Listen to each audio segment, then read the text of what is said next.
Third BSc sixth semester. Third BSc sixth సెమిస్టర్లో మీకు ఉండే పేపర్స్ ఏంటంటే ఒక ఎలెక్టివ్ పేపర్ ఉంటుంది, నెక్స్ట్ క్లస్టర్ పేపర్స్ ఉంటాయి. ఎలెక్టివ్ పేపర్ ఏంటి అంటే వెబ్ టెక్నాలజీస్, అండ్ క్లస్టర్ పేపర్లో మనకి 2 పేపర్స్ ఉంటాయి. First one distributed systems, second one cloud computing, and ఇంకొకటి ఏంటి అంటే ప్రాజెక్ట్ వర్క్ ఉంటుంది. ఓకే కదా. సో ఓవరాల్గా సిక్స్త్ సెమిస్టర్లో థర్డ్ బిఎస్సి సిక్స్త్ సెమిస్టర్లో మనకు ఉండే పేపర్స్ ఏంటంటే ఒక elective paper that is nothing but web technology, and cluster papers distributed systems and cloud computing, and ఒక ప్రాజెక్ట్. సో ఈ క్లాస్లో మనం చూసేది ఏంటి అంటే డిస్ట్రిబ్యూటెడ్ సిస్టమ్స్ చూస్తాం. ఓకే. సో ఈ డిస్ట్రిబ్యూటెడ్ సిస్టమ్స్లో ఫస్ట్ యూనిట్లో మనం ఏం నేర్చుకుంటామంటే డిస్ట్రిబ్యూటెడ్ కంప్యూటింగ్ సిస్టమ్ అంటే ఏంటి, అందులో ఉండే సిస్టమ్ మోడల్స్ ఏంటి, and issues in designing distributed operating system, దానికి సంబంధించిన ఎగ్జాంపుల్స్ అనేవి యూనిట్ 1లో నేర్చుకుందాం. Next unit 2 features of message passing system. Message passing system యొక్క features and synchronization and buffering, RPC remote procedure call అంటే ఏంటి, next one stub generation and call semantics, వీటి గురించి మనం యూనిట్ 2లో నేర్చుకుంటాం. Next unit 3 design and implementation of DSM distributed system management ని ఎలా డిజైన్ చేస్తాం, ఆ డిజైన్ చేసిన దానికి ఎలా ఇంప్లిమెంటేషన్ చేస్తాం. Next one granularity and consistency, next one clock synchronisation, next mutual exclusive algorithms and some other algorithms కూడా ఉంటాయి. ఇవన్నీ కూడా మనం ఎక్కడ నేర్చుకుంటామంటే యూనిట్ 3లో నేర్చుకుంటాం. నెక్స్ట్ వన్ ఏంటంటే యూనిట్ 4. యూనిట్ 4లో సమ్ అప్రోచెస్ ఉంటాయి, load balancing approach, load sharing, process migration, వీటి గురించి అంతా కూడా మనం యూనిట్ 4లో నేర్చుకుంటాం. Next unit 5. యూనిట్ 5 అంతా కూడా ఫైల్స్ అండ్ అథెంటికేషన్స్ గురించి నేర్చుకుంటాం. ఫైల్ మోడల్స్ ఏంటి, next file creation, cryptography, authentication, accessing and digital signatures, వీటి గురించి అంతా కూడా మనం యూనిట్ 5లో నేర్చుకుంటాం. సో ఓవరాల్గా డిస్ట్రిబ్యూటెడ్ సిస్టమ్స్ సంబంధించిన సిలబస్ ఇది. ఓకే.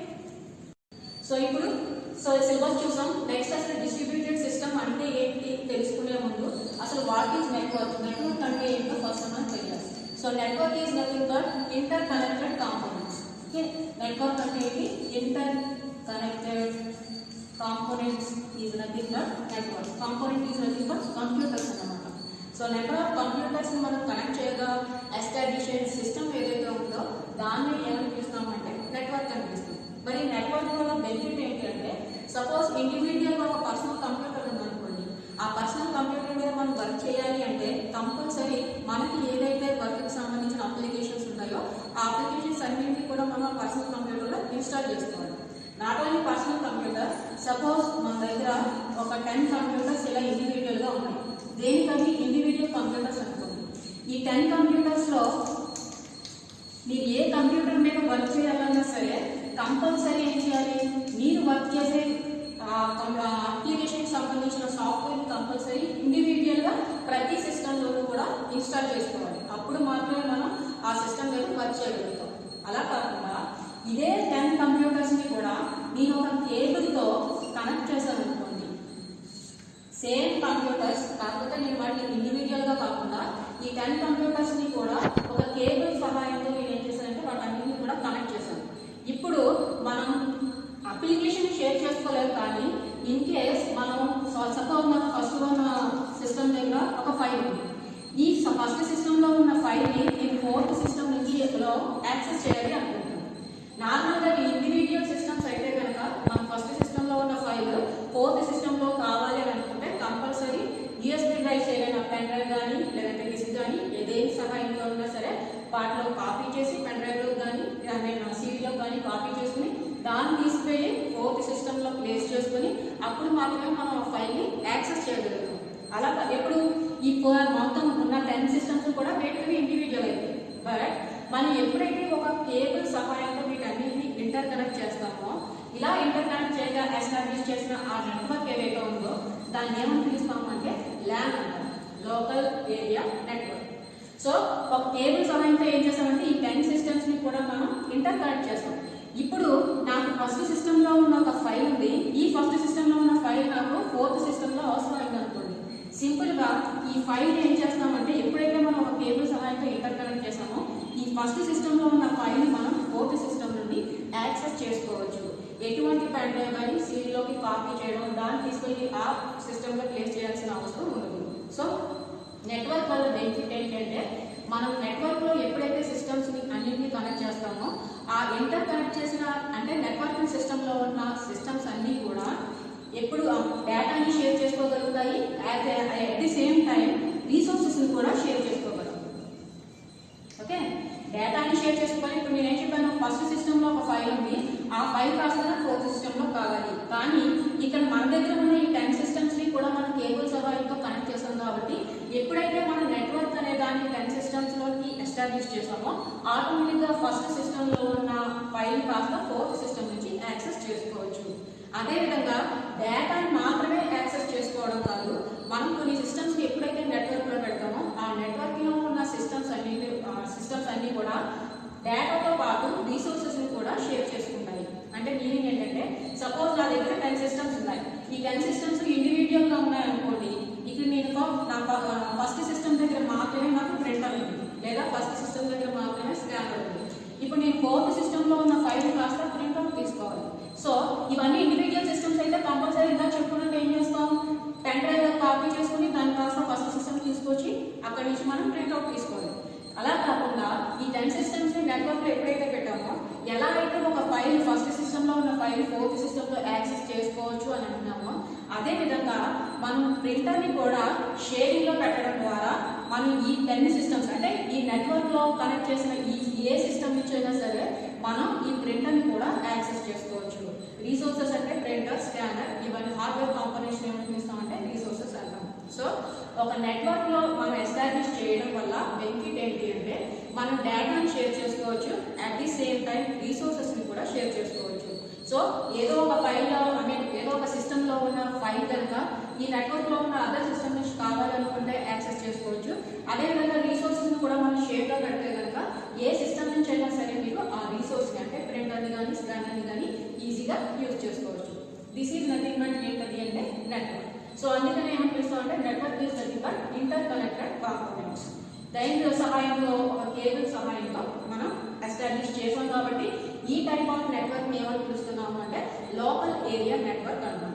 కాకపోతే ఇటువంటి నెట్వర్క్స్ మనకి డిఫరెంట్ టైప్స్ ఆఫ్ మోడల్స్ ఉంటాయి. ఒక కేబుల్ సహాయంతో విత్ ఇన్ ద ఆర్గనైజేషన్లో ఉన్న సిస్టమ్స్ అన్నింటినీ కూడా మనం కనెక్ట్ చేస్తాం కాబట్టి దీన్ని ల్యాన్ అంటాం, లోకల్ ఏరియా నెట్వర్క్. అలా కాకుండా మన యూసేజ్ని బట్టి మన అవసరాన్ని బట్టి different types of networks models ఉంటాయి. వాటిని కాస్త మనం మన అవసరాన్ని బట్టి ఏ మోడల్ కావాల్సి వస్తుందో ఆ మోడల్ ప్రకారం నెట్వర్క్ని డిజైన్ చేసుకుంటాం. సో ఇలాంటి నెట్వర్క్ని మనం డిజైన్ చేసుకునేటప్పుడు one of the model is nothing but client server model. Okay, so ఇందుకే నెట్వర్క్ అంటే ఏం చెప్తాం, ఇంటర్ కనెక్టెడ్ కాంపోనెంట్స్. ఈ నెట్వర్క్ వల్ల బెనిఫిట్ ఏంటి అంటే నెట్వర్క్లో మనం డేటాని షేర్ చేసుకోవచ్చు, అట్ ది సేమ్ టైం రీసోర్సెస్ని కూడా షేర్ చేసుకోవచ్చు. మన నెట్వర్క్లో అన్ని సిస్టమ్స్ కనెక్షన్లో ఉన్నాయి కాబట్టి డేటాని రీసోర్సెస్ని షేర్ చేసుకుంటాం, ఓకే. కానీ అప్లికేషన్స్ మాత్రం ఈచ్ అండ్ ఇండివిజువల్ సిస్టంలో కూడా ఇండివిజువల్గానే మనం ఇన్స్టాల్ చేసుకోవాలి. సపోజ్ ఎంఎస్ ఆఫీస్ ఉందనుకోండి, ఈ 10 సిస్టమ్స్ నెట్వర్క్ కనెక్షన్లోనే ఉన్నాయి. ఈ 10 సిస్టమ్స్ నెట్వర్క్ కనెక్షన్లో ఉన్నప్పటికీ నాకు ఫస్ట్ అన్ని 10 సిస్టమ్స్లోనూ ఎంఎస్ ఆఫీస్ వరకే మనం చేస్తాం. ఈ 10 సిస్టమ్స్ కనెక్షన్లో ఉన్నాయి కాబట్టి ఎప్పుడైతే నెట్వర్కింగ్ కనెక్షన్లో ఉన్నాయో డేటాని షేర్ చేసుకోవచ్చు, అట్ ది సేమ్ టైం రీసోర్సెస్ని షేర్ చేసుకోవచ్చు అని చెప్తాం. కానీ ఈ 10 సిస్టమ్స్లోని మనం చేసే వరకు ఎంఎస్ ఆఫీస్ అయినప్పటికీ ఏదో ఒక సిస్టంలో ఎంఎస్ ఆఫీస్ని ఇన్స్టాల్ చేసేసి 10 సిస్టమ్స్లో యూజ్ చేసుకుంటాము అంటే అది నెట్వర్కింగ్లో లోకల్ ఏరియా నెట్వర్క్లో కుదరదు. ఓకే, సో ఈ నెట్వర్క్లో మనం అంటే మీనింగ్ ఏంటనమాట, డేటాని షేర్ చేసుకోవచ్చు, రీసోర్సెస్ని షేర్ చేసుకోవచ్చు, కానీ మనం ఎట్టి పరిస్థితుల్లోనూ అప్లికేషన్స్ని మనం షేర్ చేసుకోలేము ఇందులో నెట్వర్క్లో. ఓకే, బట్ డిస్ట్రిబ్యూటెడ్ సిస్టమ్కి వచ్చాము అనుకోండి, డిస్ట్రిబ్యూటెడ్ సిస్టమ్ అంటే మీనింగ్ ఏంటి అంటే డిఫరెంట్ లొకేషన్స్లో ఉన్న సర్వర్స్ని కాస్త ఇంటర్ కనెక్ట్ చేయగా వచ్చిన సిస్టమ్ ఏదైతే ఉందో దాన్నే డిస్ట్రిబ్యూటెడ్ సిస్టమ్ అంటారు. ఓకే, అంటే డిఫరెంట్ లొకేషన్స్, ఒక్కొక్క సర్వర్ ఒక్కొక్క లొకేషన్లో ఉంటుంది. ఈ ఒక్కొక్క లొకేషన్లో ఉన్న సర్వర్స్ అన్నింటినీ కలిపి మనం ఇంటర్ కనెక్ట్ చేయగా అంటే ఒక కమ్యూనికేషన్ నెట్వర్క్ ద్వారా ఇంటర్ కనెక్ట్ చేయగా ఎస్టాబ్లిష్ అయిన సిస్టమ్ ఏదైతే ఉందో దాన్ని ఏమని పిలుస్తాము అంటే డిస్ట్రిబ్యూటెడ్ సిస్టమ్స్ అంటాం. మరి డిస్ట్రిబ్యూటెడ్ సిస్టమ్స్కి దీనికి నెట్వర్క్కి డిఫరెన్స్ ఏంటి అంటే నెట్వర్క్లో మనం కేవలం డేటాని కానీ రీసోర్సెస్ని కానీ మాత్రమే షేర్ చేసుకోగలుగుతాం. But whenever you design distributed సిస్టమ్స్లో ఏమవుతుంది అంటే మన డేటాని షేర్ చేసుకోవచ్చు అండ్ రీసోర్సెస్ని షేర్ చేసుకోవచ్చు, అట్ ది సేమ్ టైం అప్లికేషన్స్ని కూడా షేర్ చేసుకోవచ్చు. అప్లికేషన్స్ని మనం ఎట్టి పరిస్థితుల్లోనూ నెట్వర్క్లో షేర్ చేసుకోలేము. అవన్నీ ఇంటర్ కనెక్ట్ అయి ఉన్నాయి కదా. నాకు ఎంఎస్ అన్ని సిస్టమ్స్లోనూ మనం చేసే వరకు ఎంఎస్ ఆఫీసే కదా. సో ఒక సిస్టంలో నేను ఇన్స్టాల్ చేసి రిమైనింగ్ సిస్టమ్స్లో యూజ్ చేసుకుంటాను అంటే ఆ పాసిబిలిటీ అనేది మనకు అక్కడ ఉండదు. సో అటువంటి పాసిబిలిటీ కావాలి అనుకుంటే అప్పుడు మనం డిజైన్ చేయాల్సిన సిస్టమ్ ఏంటంటే డిస్ట్రిబ్యూటెడ్ సిస్టమ్స్. ఎప్పుడైతే మనం డిస్ట్రిబ్యూటెడ్ సిస్టమ్ని డిజైన్ చేసామో డేటాని, రిసోర్సెస్ని అండ్ అప్లికేషన్స్ని కూడా నేను యాక్సెస్ చేసుకోవచ్చు. సో ఇందుకే డిస్ట్రిబ్యూటెడ్ సిస్టమ్ అంటే ఏం చెప్తున్నాం మనం, డిఫరెంట్ లొకేషన్స్లో ఉన్న సర్వర్స్ని కాస్త మనం కమ్యూనికేషన్ నెట్వర్క్ ద్వారా కనెక్ట్ చేయగా ఏర్పడిన సిస్టమ్ ఏదైతే ఉందో దాన్నే డిస్ట్రిబ్యూటెడ్ సిస్టమ్స్ అంటామని నేర్చుకుంటాం. ఓకే, మరి డిఫరెంట్ లొకేషన్స్లో ఉన్న సర్వర్ అంటే మీనింగ్ ఏంటంటే ఫస్ట్ సర్వర్ అంటే ఏంటో తెలియాలి. ఓకే, డిఫరెంట్ లొకేషన్స్లో ఉన్న సర్వర్స్ అంటున్నాం. మరి సర్వర్ అంటే ఏంటి అంటే ఫర్ ఎగ్జాంపుల్ మన ఆర్గనైజేషన్లో ఒక 10 సిస్టమ్స్ ఉన్నాయి అనుకోండి. ఓకే, ఇలా ఒక 10 సిస్టమ్స్ ఉన్నాయి. ఇలా ఒక 10 సిస్టమ్స్ ఉన్నప్పుడు ఈ 10 సిస్టమ్స్లోనూ కూడా మనం విడిగా అప్లికేషన్స్ మనం ఇన్స్టాల్ చేయకుండా ఒక డెడికేటెడ్ సిస్టమ్ అనే దాన్ని తీసుకొని ఈ డెడికేటెడ్ సిస్టంలో మొత్తం డేటాను అంతా కూడా ప్లేస్ చేస్తున్నాం. డేటాని కానీ అప్లికేషన్స్ని కానీ రిసోర్సెస్ని కానీ అన్నింటినీ కూడా ప్లేస్ చేయడానికి ఒక డెడికేటెడ్ సిస్టమ్ తీసుకొని వాటన్నింటినీ కూడా ఈ డెడికేటెడ్ సిస్టంలో ప్లేస్ చేస్తాం. ప్లేస్ చేసి ఈ రిమైనింగ్ సిస్టమ్స్ ఏవైతే ఉన్నాయో ఆ సిస్టమ్స్ అన్నింటినీ కూడా ఏం చేస్తామంటే ఈ డెడికేటెడ్ సిస్టమ్ ఏదైతే ఉందో దానికి కనెక్ట్ చేస్తున్నాం. ఏవైతే మనం రిసోర్సెస్ని, డేటాని, అప్లికేషన్స్ని స్టోర్ ప్లేస్ చేసి ఒక డెడికేటెడ్ సిస్టమ్ని ప్లేస్ చేసుకున్నామో ఈ డెడికేటెడ్ సిస్టమ్ ఓవరాల్గా అన్ని ఇన్స్టాల్ చేసుకున్న సిస్టమ్ ఏదైతే ఉందో దాన్ని మనం ఏమని పిలుస్తామంటే సర్వర్ అని పిలుస్తాం. ఓకే, సో ఈ సర్వర్కి కనెక్ట్ అయిన రిమైనింగ్ సిస్టమ్స్ అంటే కంప్యూటర్స్ ఏవైతే ఉన్నాయో వీటినే ఏమని పిలుస్తాము అంటే క్లయింట్ అని పిలుస్తాం. సో ఈ క్లయింట్స్ ఏం చేస్తాయన్నమాట, ఈ సర్వర్లో ఉన్న డేటాను కాస్త యాక్సెస్ చేస్తాయి. సో ఏవైతే డేటా కానీ అప్లికేషన్స్ కానీ రిసోర్సెస్ కానీ మనం ప్లేస్ చేసామో ఆ సిస్టమ్ కాస్త సర్వర్ అంటాం. ఆ సర్వర్ నుంచి యాక్సెస్ చేసే సిస్టమ్స్ ఏవైతే ఉన్నాయో వాటిని క్లయింట్స్ అంటాం. Client server is nothing but one of the technique in networks. So ఈ క్లయింట్ సర్వర్ టెక్నిక్ వల్ల ఏంటి అంటే మనం ఏదైతే ఒక డెడికేటెడ్ సిస్టమ్ తీసుకుని ఆ డెడికేటెడ్ సిస్టంలో overall applications and resources and data అంతా కూడా అక్కడ ప్లేస్ చేసి రిమైనింగ్ సిస్టమ్స్ అన్నింటినీ కూడా దానికి కనెక్ట్ చేస్తాం. ఈ రిమైనింగ్ సిస్టమ్స్ అన్నీ కూడా ఓవరాల్గా మొత్తం అప్లికేషన్స్ని డేటాని ఎక్కడి నుంచి యాక్సెస్ చేస్తాయంటే ఆ సర్వర్ నుంచి యాక్సెస్ చేస్తాయి. సో సర్వర్ అంటే ఏంటంటే ఏ సిస్టమ్ అయితే మనం ఒక డెడికేటెడ్ సిస్టమ్ తీసుకుని మొత్తం అన్ని ఓవరాల్గా ఇన్స్టాల్ చేస్తామో దాన్ని ఏమని పిలుస్తామంటే సర్వర్ అని పిలుస్తాం. ఓకే, సో ఎందుకు ఏంటన్నమాట డిస్ట్రిబ్యూటెడ్ సిస్టమ్ అంటే డిఫరెంట్ లొకేషన్స్లో ఉన్న సర్వర్స్ అన్నింటినీ కూడా ఒక కమ్యూనికేషన్ నెట్వర్క్ ద్వారా ఇంటర్ కనెక్ట్ చేయగా ఎస్టాబ్లిష్ అయిన సిస్టమ్ ఏదైతే ఉందో దాన్నే ఏమని పిలుస్తాము అంటే డిస్ట్రిబ్యూటెడ్ సిస్టమ్ అంటాము. సపోజ్ నా ఆర్గనైజేషన్లో 4 సిస్టమ్స్ ఉన్నాయి అనుకోండి, ఇలా 4 సర్వర్స్ ఉన్నాయి. సపోజ్ ఒక ఆర్గనైజేషన్ ఉంది, ఆ ఆర్గనైజేషన్లో డిఫరెంట్ లొకేషన్స్లో 4 సర్వర్స్ ఉన్నాయి. ఇది సర్వర్ 1, ఇది సర్వర్ 2, ఇది సర్వర్ 3, ఇది సర్వర్ 4. ఈ 4 సర్వర్స్ని కూడా కమ్యూనికేషన్ నెట్వర్క్ ద్వారా కనెక్ట్ చేస్తాం. ఈచ్ అండ్ ఇండివిజువల్ సర్వర్ కూడా ఒక పర్టికులర్ డెడికేటెడ్ ఆపరేషన్ కోసం అలొకేట్ చేసాము అనుకోండి. సపోజ్ ఫస్ట్ సర్వర్ నుంచి మనం ఏం చేస్తున్నాము అంటే ఫైల్ ఆపరేషన్స్ అన్ని కూడా పర్ఫామ్ చేయడానికి ఫస్ట్ సర్వర్ని డిజైన్ చేసుకున్నాం. సెకండ్ సర్వర్ నుంచి ఏం చేస్తున్నామంటే డేటాబేస్ ఆపరేషన్స్ అన్ని పర్ఫామ్ చేయడానికి సెకండ్ సర్వర్ని డిజైన్ చేసుకున్నాం. అండ్ ప్రింటింగ్ సంబంధించిన ఆపరేషన్స్ అన్ని పర్ఫామ్ చేయడానికి థర్డ్ సర్వర్ని డిజైన్ చేసుకున్నాం. ఈ ఉన్న సర్వర్స్ అన్ని కూడా ఒక పర్టికులర్ ఆర్గనైజేషన్కి సంబంధించిందే, కానీ ఈ 4 సర్వర్స్ కూడా డిఫరెంట్ లొకేషన్స్లో ఉన్నాయి. కమ్యూనికేషన్ నెట్వర్క్ ద్వారా ఏం చేసామంటే వీటిని కనెక్ట్ చేసాం. సో ఇప్పుడు ఫస్ట్ సర్వర్ అనేది ఫైల్ ఆపరేషన్స్ పర్ఫామ్ చేయడానికి మనం యూజ్ చేస్తున్నాం. కాబట్టి ఈ ఫైల్ ఆపరేషన్స్ పర్ఫామ్ చేస్తున్నాము అంటే సపోజ్ ఒక ఫైల్ ఒక క్లయింట్ నేను యూజర్ ఏం చేస్తున్నానంటే ఏదో ఒక ఫైల్ని యాక్సెస్ చేసి ఆ ఫైల్ ఆపరేషన్ కాస్త యాక్సెస్ చేస్తారు. అంటే ఆ ఫైల్ కాస్త ప్రాసెసింగ్లో ఉంది, అంటే ఒక టాస్క్ పర్ఫామ్ చేస్తున్నామంటే ఆ టాస్క్ కాస్త ఎగ్జిక్యూషన్లో స్టేజ్లో ఉంది అంటే ఆ టాస్క్ని ఏమని పిలుస్తామంటే ప్రాసెస్ అంటాం. సో ఒక ఫైల్ని యాక్సెస్ చేస్తున్నాము, ఆ ఫైల్ని యాక్సెస్ చేస్తున్నామంటే ఆ టాస్క్ కాస్త మనం పర్ఫామ్ చేసే టాస్క్ ఏదైతే ఉందో ఆ టాస్క్ కాస్త ప్రాసెసింగ్ స్టేట్లో ఉంది.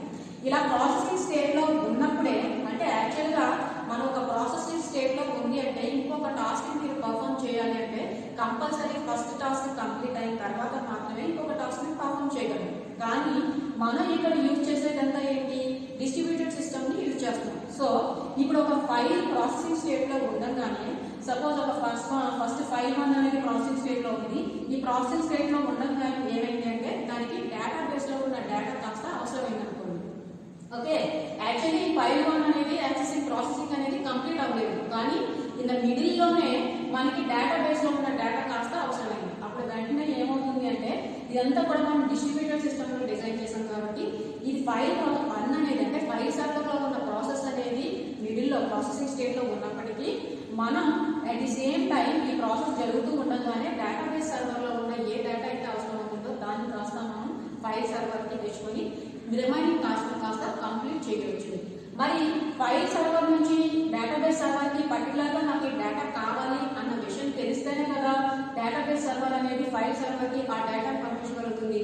సో ఇలా పంపడానికి ఏం చేస్తుంది, ఎలా జరుగుతుంది అంటే ఫైల్ సర్వర్ కి ఏదైతే డేటాబేస్ సర్వర్ నుంచి డేటా అవసరమైందో ఆ డేటా అనేది తిరిగి ఫైల్ సర్వర్ కి ఎలా వస్తుంది అంటే ఈ సర్వర్ 1 అనేది ఏం చేస్తుంది అంటే ఏ డేటా అయితే అవసరం అవుతుందో ఆ డేటాకు సంబంధించిన ఇన్స్ట్రక్షన్ కాస్త సర్వర్ 2 కి పంపుతుంది. సర్వర్ 2 లో ఏముంది, డేటాబేస్ సంబంధించిన డేటా అంతా ఉంది. సో ఇది ఆల్రెడీ సర్వర్ 1 అనేది ఏం చేస్తుంది, ఒక ప్రాసెస్ ఎగ్జిక్యూషన్ అంటే ప్రాసెసింగ్ స్టేట్ లో ఉండగానే నాకు ఈ ఫైల్ సర్వర్ లో అంటే డేటాబేస్ సర్వర్ లో సంథింగ్ ఏదో డేటా ఉంది, ఆ డేటా కావాలి అనే విషయాన్ని అది ఇన్స్ట్రక్షన్ ఫామ్ లో సర్వర్ 2 కి పంపుతుంది. ఆ సర్వర్ 2 ఆ ఇన్స్ట్రక్షన్ క్యాచ్ చేసిన తర్వాత అది ఏ ఇన్ఫర్మేషన్ అయితే అంటే ఏ డేటా అయితే కావాలనుకుందో ఆ డేటాను కాస్త ఏం చేస్తుంది అనమాట తిరిగి ఫైల్ సర్వర్ 1 కి పంపుతుంది. ఇప్పుడు ఏం చేస్తుంది, ఇది ప్రాసెసింగ్ స్టేట్ లో ఉండగానే ఆ డేటాను కూడా యాక్సెస్ చేసి దాని ఓవరాల్ ప్రాసెసింగ్ అనే దాన్ని కంప్లీట్ చేస్తుంది. మరి ఏదైతే మన ఇన్స్ట్రక్షన్ ని పంపుతుంది ఈ పర్టికులర్ డేటా నాకు కావాలి అని సర్వర్ 1 సర్వర్ 2 కి పంపుతుంది అని చెప్పుకుంటున్నామో ఆ ఇన్స్ట్రక్షన్ పాసింగ్ అనేది మెసేజ్ ఫామ్ లో మాత్రమే జరుగుతుంది. Okay, and data I mean server 2 అనేది ఏంటి, డేటాబేస్ సర్వర్ 2 అనేది ఎప్పుడైతే మెసేజ్ ఫామ్ లో రిక్వెస్ట్ అంటే ఇన్స్ట్రక్షన్ తీసుకుందో దాన్ని కాస్త ఇన్స్ట్రక్షన్ తీసుకున్న తర్వాత ఆ ఇన్స్ట్రక్షన్ ప్రాసెస్ చేసి ఏ డేటా అయితే కావాలని సర్వర్ 1 అడిగిందో ఆ సర్వర్ 1 కి డేటాను కూడా తిరిగి ఏ ఫార్మాట్ లో పంపుతుంది అంటే మెసేజ్ ఫార్మాట్ లో మాత్రమే పంపుతుంది. ఓకే, అంటే మీనింగ్ ఏంటి అంటే డిస్ట్రిబ్యూటెడ్ సిస్టమ్ అనేది డిఫరెంట్ లొకేషన్స్ లో ఉన్న సర్వర్స్ ని ఇంటర్ కనెక్ట్ చేయడం అంటే కమ్యూనికేషన్ నెట్వర్క్ ద్వారా ఇంటర్ కనెక్ట్ చేస్తాము. అట్ ది సేమ్ టైం ఈ ఒక సర్వర్ నుంచి ఇంకొక సర్వర్ కి ఏదైతే మెసేజ్ అంటే ఇన్ఫర్మేషన్ పాసింగ్ ఉందో ఆ ఇన్ఫర్మేషన్ పాసింగ్ ఎప్పుడు కూడా ఏ ఫార్మాట్ లో జరుగుతుంది అంటే మెసేజ్ ఫార్మాట్ లో మాత్రమే జరుగుతుంది. ఈ ఇన్స్ట్రక్షన్ నాకు ఈ డేటా కావాలి అనే ఇన్ఫర్మేషన్ పాసింగ్ మెసేజ్ ఫార్మాట్ లో జరుగుతుంది. ఏ ఇన్ఫర్మేషన్ అయితే కావాలి సర్వర్ 1 కావాలి అని అనుకుందో సర్వర్ 2 ఆ ఇన్ఫర్మేషన్ ని సర్వర్ 1 కి సేమ్ మెసేజ్ ఫార్మాట్ లో మాత్రమే పంపుతుంది. Okay, so this is nothing but distributed system. So ఇలా ఇప్పుడు ఓవరాల్ గా ఉన్న సర్వర్స్ అన్నింటినీ మనం ఇంటర్ కనెక్ట్ చేసాము. ఓకే, ఇంటర్ కనెక్ట్ చేసిన తర్వాత మనం ఏదైతే ఒక సర్వర్ నుంచి ఇంకొక సర్వర్ కి మనం ఇన్ఫర్మేషన్ కావాలనుకున్నాం ఆ ఇన్ఫర్మేషన్ కాస్త మెసేజ్ ఫార్మాట్ లో జరుగుతుంది అని చెప్పుకుంటున్నాం. ఈ విధంగా సర్వర్స్ అంటే ఒక సర్వర్ ఇంకొక సర్వర్ ఏమవుతుంది అంటే ఒకదానికొకటి కోఆర్డినేట్ అవుతాయి. కాబట్టి వాట్ ఈస్ డిస్ట్రిబ్యూటెడ్ సిస్టమ్ అని అడిగితే కనుక a distributed system is one which computers located at remote locations. Remote locations అంటే ఏంటన్నమాట ఈ 4 సర్వర్స్ ఉన్నాయి అని అనుకున్నాం ఒక ఆర్గనైజేషన్ సంబంధించి. ఈ 4 సర్వర్స్ కూడా ఒకే ప్లేస్ లో ఉండవు, ఎక్కడ ఉన్నాయి డిఫరెంట్ ప్లేసెస్ లో ఉన్నాయి. That is nothing but A distributed system is one which computers located at remote locations. Okay, different locations లో ఉంటాయి and are connected by a communication network. ఆ డిఫరెంట్ లొకేషన్స్ లో ఉన్న ఆ సర్వర్స్ అన్నింటినీ కూడా కమ్యూనికేషన్ నెట్వర్క్ ద్వారా ఇంటర్ కనెక్ట్ చేస్తాము అండ్ కోఆర్డినేట్ దేర్ యాక్షన్స్. ఈ ఓవరాల్ గా ఒక సర్వర్ ఇంకొక సర్వర్ ని ఎందుకు మనం ఇంటర్ కనెక్ట్ చేస్తున్నాం, ఒక సర్వర్ పర్టికులర్ గా ఒక పర్టికులర్ టాస్క్ ని పర్ఫామ్ చేయడానికి డెడికేట్ చేస్తాం, ఇంకొక సర్వర్ వేరే అదర్ టాస్క్ ని పర్ఫామ్ చేయడానికి డెడికేట్ చేస్తాం. సో ఇలా డెడికేట్ చేసినప్పుడు ఈ ఫస్ట్ సర్వర్ లో జరిగే ప్రాసెస్ ఏదైతే ఉందో ఆ ప్రాసెస్ జరిగే మీన్ వైల్ లోనే మనకి సెకండ్ సర్వర్ లో ఉన్న సంథింగ్ ఏదో ఆపరేషన్ అవసరమైతే కనుక ఫస్ట్ సర్వర్ సెకండ్ సర్వర్ కి మెసేజ్ ఫామ్ లో రిక్వెస్ట్ పంపుతుంది. తిరిగి ఆ డేటా కాస్త సెకండ్ సర్వర్ ఫస్ట్ సర్వర్ కి ఏం చేస్తుంది, ఇన్ఫర్మేషన్ పంపుతుంది. అంటే ఏమవుతుంది అనమాట, ఒకదాని So and coordinate their actions only by passing messages. Okay, so what is distributed system ante? A distributed system is one which computers located at remote locations and are connected by a communication network and coordinate their actions only by message passing. ఎక్కడో remote locations లో ఒక server ఇంకొక server different locations లో ఉన్న servers ని కాస్త communication network ద్వారా connect చేసి అలా కమ్యూనికేషన్ నెట్వర్క్ ద్వారా కనెక్ట్ చేసిన సర్వర్స్ అన్ని కూడా మెసేజ్ పాసింగ్ ఫామ్ లో ఒకదానికొకటి కోఆర్డినేట్ అయ్యే సిస్టమ్ ఏదైతే ఉందో దాన్నే ఏమని పిలుస్తామంటే డిస్ట్రిబ్యూటెడ్ సిస్టమ్ అంటాం. సో ఏంటంటే ఒకదానికొకటి కోఆర్డినేట్ అవుతున్నాయి అంటే ఏమవుతుంది, ఒకదానికొకటి ఎందుకు కోఆర్డినేట్ అవుతాయి, సంథింగ్ ఏదో డేటా అవసరం అవుతుంది. ఆ డేటాని ఒకదాని నుంచి ఇంకొక దానికి పాస్ చేసుకునేది ఏదైతే ఉందో దానికోసం ఒకదానికొకటి కోఆర్డినేట్ అవుతుంది. సో ఇలా డేటాని ఒక సర్వర్ నుంచి ఇంకొక సర్వర్ కి పాస్ చేసుకునేటప్పుడు కంప్యూటర్ ఆర్కిటెక్చర్ ని బేస్ చేసుకుని మనకి 2 types of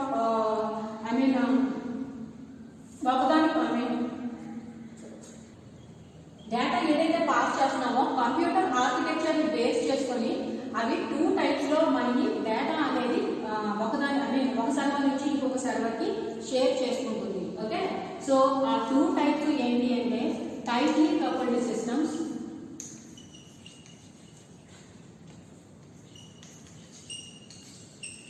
and second one loosely coupled systems.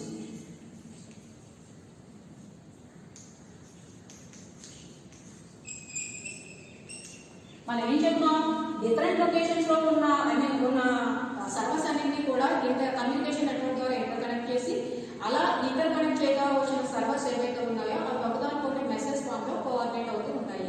ఇలా కోఆర్డినేట్ అవుతున్నాయి అంటే ఎందుకోసం అవుతాయి, డేటాని పాస్ చేసుకోవడం. ఇలా ఏదైతే డేటా పాస్ అవుతుందో ఆ డేటా ఏ విధంగా పాస్ అవ్వాలి అనేది కంప్యూటర్ ఆర్కిటెక్చర్ ని బేస్ చేసుకుని 2 టైప్స్ లో డేటాను మనం పాస్ చేసే మోడల్స్ అనేవి 2 టైప్స్ లో డిజైన్ చేశారు.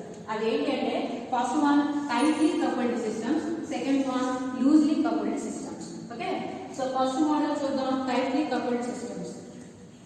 Tightly coupled systems. So what is tightly coupled systems అంటే మీనింగ్ ఏంటి అంటే, సపోజ్ ఇక్కడ 4 సిస్టమ్స్ ఉన్నాయి అనుకోండి, ఇలా 4 సిస్టమ్స్ ఉన్నాయి. ఈ 4 సిస్టమ్స్ కి కూడా మనం కామన్ గా మెమరీ కనుక అలొకేట్ చేస్తే దాన్ని ఏమని పిలుస్తాము అంటే టైట్లీ కపుల్డ్ సిస్టమ్ అంటాం. ఇంటర్ కనెక్షన్ నెట్వర్క్, వీటన్నిటిని కూడా ఒక నెట్వర్క్ ద్వారా ఇంటర్ కనెక్ట్ చేస్తాం. సో వీటన్నింటినీ కూడా ఏమవుతుందంటే యాక్చువల్లీ ఇక్కడ 4 సిస్టమ్స్ ఉన్నాయి మనకి, కంప్యూటర్ సిస్టమ్ 1 2 3 4. ఈ 4 సిస్టమ్స్ కి కూడా మనం ఏం చేస్తామంటే కామన్ గా షేర్డ్ మెమరీని అలొకేట్ చేస్తాం. కామన్ గా షేర్డ్ మెమరీని అలొకేట్ చేస్తామంటే మీనింగ్ ఏంటంటే ఈచ్ అండ్ ఇండివిజువల్ సిస్టమ్ కి సెపరేట్ గా ప్రైమరీ మెమరీ అనేది ఉండదు. మొత్తం అన్ని సిస్టమ్స్ కి కలిపి ఏమవుతుందన్నమాట ఒక మెమరీ అనే దాన్ని మనం అలొకేట్ చేస్తాం. సో ఈ అన్ని సిస్టమ్స్ కి కూడా కామన్ గా ఉండే మెమరీ అనేది ఈ షేర్డ్ మెమరీ. ఈ సిస్టమ్ కి ఒక ప్రైమరీ మెమరీ, ఈ సిస్టమ్ కి ఒక ప్రైమరీ మెమరీ ఉండకుండా వీటన్నిటిని కలిపి ఒక కామన్ గా షేర్డ్ మెమరీని అలొకేట్ చేస్తాం. ఇలా డిజైన్ చేయగా వచ్చే సిస్టమ్ ఏదైతే ఉందో దాన్ని ఏమని పిలుస్తాం అంటే టైట్లీ కపుల్డ్ సిస్టమ్ అంటాం. ఓకే, సో ఇప్పుడు సపోజ్ కంప్యూటర్ 1 నుంచి మనం x అనే వేరియబుల్ తీసుకొని ఈ x కి 10 అనే వాల్యూ ఇచ్చాము అనుకోండి. ఓకే, సో ఈ x కి 10 అనే వాల్యూ ఇస్తే సిస్టమ్ 2 నుంచి మీరు x ని యాక్సెస్ చేసినా, సిస్టమ్ 4 నుంచి యాక్సెస్ చేసినా, 3 నుంచి యాక్సెస్ చేసినా సరే x వాల్యూ ఎంత అంటే 10 ఉంటుంది. ఓకే, సపోజ్ సిస్టమ్ 1 నుంచి మనం x వాల్యూ 10 ఇచ్చాము, ఈ సిస్టమ్ 4 నుంచి సిస్టమ్ 4 యూజ్ చేసే యూజర్ ఎవరైతే ఉన్నారో వాడు x వాల్యూ 40 కింద మార్చాలనుకోండి.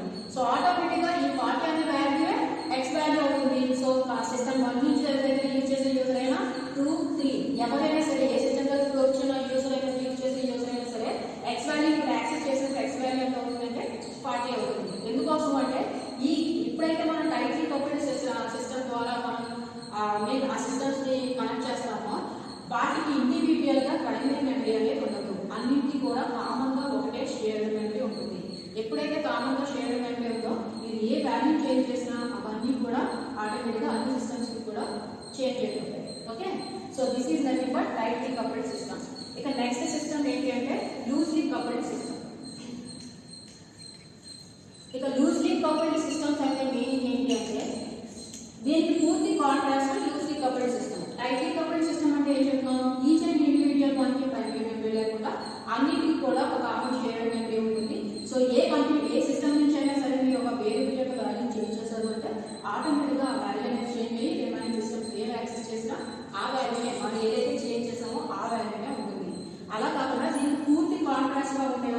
ఏమని పిలుస్తామంటే లూజ్లీ కపుల్డ్ సిస్టమ్ అంటాం. అంటే ఏంటి అంటే ప్రతి ఈచ్ అండ్ ఇండివిజువల్ సిస్టమ్ కి కూడా ఒక కామన్ దేనికి దానికి కామన్ మెమరీ ప్రైమరీ మెమరీ ఉంటుంది అనమాట. అలా ఉంటే కనుక దాన్ని ఏమని పిలుస్తామంటే లూజ్లీ కపుల్డ్ సిస్టమ్ అంటాం. ఇక్కడ 4 సిస్టమ్స్ ఉన్నాయి అనుకోండి. ఈ 4 సిస్టమ్స్ కి కూడా ఇండివిజువల్ గా ప్రైమరీ మెమరీ ఉంటుంది. కమ్యూనికేషన్ నెట్వర్క్ ద్వారా వీటన్నిటిని ఇంటర్ కనెక్ట్ చేస్తాం. ఈ అన్ని సిస్టమ్స్ కి కూడా ఈచ్ అండ్ ఇండివిజువల్ గా ప్రైమరీ మెమరీ ఉంటుంది. ఈ సిస్టమ్స్ అన్నిటిని కూడా మనం కమ్యూనికేషన్ నెట్వర్క్ ద్వారా ఏం చేస్తామంటే కనెక్ట్ చేస్తాం. సపోజ్ ఇప్పుడు సిస్టమ్ 1 లో ఎక్స్ అనే సేమ్ వేరియబుల్ ఉంది, వాల్యూ 10 అయింది అనుకోండి. ఈ ఎక్స్ అనే వేరియబుల్ ఈ 4th సిస్టమ్ నుంచి ఫస్ట్ సిస్టమ్ లో ఉన్న ఎక్స్ అనే వేరియబుల్ ఏదైతే ఉందో ఆ వేరియబుల్ దాని యొక్క వాల్యూ కాస్త ఈ 4th సిస్టమ్ యాక్సెస్ చేయాలి అనుకోండి. డైరెక్ట్ యాక్సెస్ చేయడానికి ఇక్కడ పాసిబిలిటీ ఉండదు. ఎందుకు అంటే ఈచ్ అండ్ ఇండివిజువల్ సిస్టమ్ కి సెపరేట్ గా ప్రైమరీ మెమరీ అనేది ఉంటుంది. సో ఇప్పుడు ఫస్ట్ సిస్టమ్ లో ఉన్న ఎక్స్ అనే వేరియబుల్ ఆ వేరియబుల్ లో ఉన్న వాల్యూ 4th సిస్టమ్ కి కావాలి అని అనుకుంటే కంపల్సరీ 4th సిస్టమ్ ఏం చేయాలి అంటే ఫస్ట్ సిస్టమ్ కి ఇన్స్ట్రక్షన్ అంటే రిక్వెస్ట్ ని ఇన్స్ట్రక్షన్ ఫామ్ లో అంటే మెసేజ్ ఫామ్ లో ఫస్ట్ సిస్టమ్ కి పంపించాలి. అలా పంపిన తర్వాత ఆ రిక్వెస్ట్ ని ఆ మెసేజ్ ని రిసీవ్ చేసుకున్న ఫస్ట్ సిస్టమ్ ఏం చేస్తుంది, ఆ వాల్యూ కాస్త తిరిగి 4th సిస్టమ్ కి పంపుతుంది. ఆ పంపే వాల్యూ కూడా ఏ ఫార్మాట్ లో ఉంటుందంటే మెసేజ్ ఫార్మాట్ లో ఉంటుంది. సో డిస్ట్రిబ్యూటెడ్ కంప్యూటర్ సిస్టమ్ కి బెస్ట్ ఎగ్జాంపుల్ ఏంటి అంటే loosely coupled systems. So overall గా వాట్ ఈస్ డిస్ట్రిబ్యూటెడ్ సిస్టమ్స్ అంటే ఏంటి అంటే డిస్ట్రిబ్యూటెడ్ సిస్టమ్ అంటే ఏంటి, డిఫరెంట్ లొకేషన్స్ లో ఉన్న సర్వర్స్ అన్నింటినీ కూడా ఒక కమ్యూనికేషన్ నెట్వర్క్ ద్వారా ఇంటర్ కనెక్ట్ చేస్తాము. And at the same time అవి మెసేజ్ పాసింగ్ ద్వారా కోఆర్డినేట్ చేసుకుంటాయి. అంటే ఫస్ట్ సర్వర్ నుంచి సెకండ్ సర్వర్ నుంచి ఫస్ట్ సర్వర్ ఏదైనా డేటా కావాలి అంటే అది కంపల్సరీ రిక్వెస్ట్ ని మెసేజ్ ఫామ్ లోనే పంపుతుంది, తిరిగి రిసీవ్ చేసుకునేది కూడా మెసేజ్ ఫామ్ లోనే జరుగుతుంది. ఇలా డేటా పాసింగ్ ఏదైతే ఉందో కోఆర్డినేట్ అవుతుంది అంటే డేటా పాసింగ్ కోఆర్డినేట్ అవుతుంది. సో ఇలా డేటా పాసింగ్ ఏదైతే ఉందో ఈ డేటా పాసింగ్ అనేది కంప్యూటర్ ఆర్కిటెక్చర్ ని బేస్ చేసుకుని 2 మోడల్స్ లో మనం డేటా పాసింగ్ అనే దాన్ని డిజైన్ చేస్తాం. అవి ఏంటి అంటే tightly coupled systems and loosely coupled systems. Tightly coupled systems అయితే ఎన్ని సిస్టమ్స్ ఉన్నాయో వాటన్నింటికి కూడా కామన్ గా ఒక షేర్డ్ మెమరీ ఉంటుంది. అంటే ఈచ్ అండ్ ఇండివిజువల్ సిస్టమ్స్ అంటే ఏంటి, ఈచ్ అండ్ ఇండివిజువల్ సిస్టమ్ కి సెపరేట్ గా ప్రైమరీ మెమరీ లేకుండా ఒక కామన్ షేర్డ్ మెమరీ ఉంటుంది. సో మనం ఏ సిస్టమ్ నుంచి అయినా సరే వేరియబుల్ వాల్యూ షేర్ చేసాము లేదా ఏ సిస్టమ్ నుంచి అయినా ఒక వేరియబుల్ ఇనిషియలైజేషన్ చేసాము అంటే ఆటోమేటిక్ గా రిమైనింగ్ సిస్టమ్స్ అన్నింటికి కూడా అదే వాల్యూ అదే వేరియబుల్ అనేది ఉంటుంది. ఎందుకోసం అంటే అన్నింటికి కామన్ గా ఒకటి షేర్డ్ మెమరీ ఉంటుంది కాబట్టి. అలా కాకుండా సెకండ్ వన్ ఏంటి, second model is nothing but loosely coupled system. ఈ లూజ్లీ కపుల్డ్ సిస్టమ్ లో ఏ సిస్టమ్ ఆ సిస్టమ్ కే సెపరేట్ గా ఒక ప్రైమరీ మెమరీ ఉంటుంది. సో దీనివల్ల ఏమవుతుంది అంటే ఒక సిస్టమ్ లో ఉన్న డేటా ఏదైనా సరే అదర్ సిస్టమ్ కి కావాలి అని అనుకుంటే కనుక ఏ సిస్టమ్ కి అయితే కావాల్సి ఉంటుందో అది కాస్త ఏ సిస్టమ్ నుంచి అయితే కావాలనుకుంటుందో దానికి ఏం చేయాలి, రిక్వెస్ట్ పంపించాలి. ఆ రిక్వెస్ట్ కాస్త ఏ ఫార్మాట్ లో జరుగుతుందంటే మెసేజ్ ఫార్మాట్ లో జరుగుతుంది. ఆ రిసీవ్ చేసుకున్న మెసేజ్ ఫార్మాట్ లో ఉన్న ఇన్స్ట్రక్షన్ కాస్త అది ప్రాసెస్ చేసి అది ఏ డేటా అయితే కావాలనుకుందో ఆ డేటాను పాస్ చేసే పాసింగ్ కూడా ఎలా జరుగుతుందంటే మెసేజ్ ఫార్మాట్ లోనే జరుగుతుంది. This is about distributed systems introduction.